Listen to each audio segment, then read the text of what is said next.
എൻ്റെ ഓർമ്മയിൽ ഇൻസ്പെക്ടർ ബൽറാം എന്നൊരു സിനിമ, ആ സിനിമയുടെ ഷൂട്ട് നടക്കുമ്പോൾ കണ്ണൂരൊരു വീട്ടിലായിരുന്നു കേട്ടോ. അതിന് ഞാൻ പുറത്തോട്ട് വന്നപ്പോൾ എന്നെ 3-4 പ്രാവശ്യം വരുമ്പോഴൊക്കെ ഇങ്ങനെ കൈ കാണിക്കുന്നുണ്ട്. ഞാൻ കുറച്ച് ആൽബം ഒക്കെ ഉണ്ട്. അപ്പം അവിടുത്തെ ആ വീട്ടിലെ ആ അമ്മ എൻ്റെ അടുത്ത് പറഞ്ഞു, ഋഷി ഇതിൻ്റെ മകളുണ്ടല്ലോ നല്ല ആർട്ടിസ്റ്റാണ്, നല്ലോണം ഡാൻസ് ചെയ്യൂട്ടോ, ഒന്ന് കണ്ടു നോക്കുമെന്ന് പറഞ്ഞപ്പോൾ കണ്ണൊക്കെ നല്ലവണ്ണം വരച്ച് മഞ്ജു കൊച്ചിലെ. ഓ അത് ഞാനിപ്പോൾ ആദ്യമല്ല പറയുന്നത്, മഞ്ജുനെ ഞാൻ ഒരുപാട് സ്ഥലത്ത് കണ്ടിട്ടുണ്ടെങ്കിൽ ഇവിടം വരെ കണ്ണൊക്കെ നീട്ടി വെച്ച് ഇങ്ങനെ വെച്ച് എല്ലാം വെച്ച് കുറേ ഫോട്ടോസ്. ഇപ്പം ഞാൻ എല്ലാം ഇങ്ങനെ നോക്കി.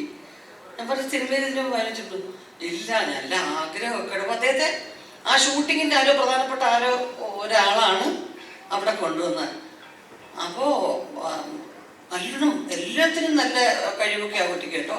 അപ്പോൾ ഉറുഷി എന്ന് അവരോട് പറഞ്ഞു, ഞാൻ പറയാം എന്ന് പറഞ്ഞു. അത് കഴിഞ്ഞ് പിന്നെ കുറച്ച് കഴിഞ്ഞപ്പോൾ അദ്ദേഹത്തെ കാണാനില്ല. ഞാൻ അദ്ദേഹത്തെ കൂടെ പരിചയപ്പെടുത്താൻ കൊണ്ടുവന്ന് IV ശശിയുടെ അടുത്തൊന്ന് പരിചയപ്പെടുത്താൻ പോയി. അങ്ങനൊരു സംഭവം ഉണ്ടായിട്ടുണ്ട്. ഞാൻ പറഞ്ഞിട്ടില്ല മഞ്ജുവിൻ്റെ അടുത്ത്. എന്തായാലും